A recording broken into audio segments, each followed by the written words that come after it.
এসেছি আমরা এখানে কিসের জন্য এসেছি? আমার ভাইয়ের রক্তের বদলা নেওয়ার জন্য আজকে আমরা এই জানাজায় দাঁড়িয়েছি।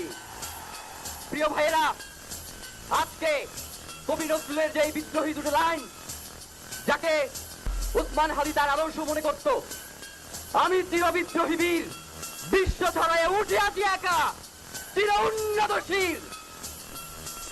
শরীফ উসমান হাদির পরিবারকে জানানো হয়, রাষ্ট্রের পক্ষ থেকে আপনাদেরকে যদি কোনো সুবিধা দরকার হয় আপনারা আমাদেরকে বলবেন। আমরা শরীফ উসমান হাদির পরিবার থেকে রাষ্ট্রকে জানাতে চাই, যদি এই রাষ্ট্রকে রক্ষা করতে শরীফ উসমান হাদির পরিবারের 5 সদস্য তার ভাই এবং বোনদের যদি রক্ত লাগে তারা দেওয়ার জন্য প্রস্তুত রয়েছে।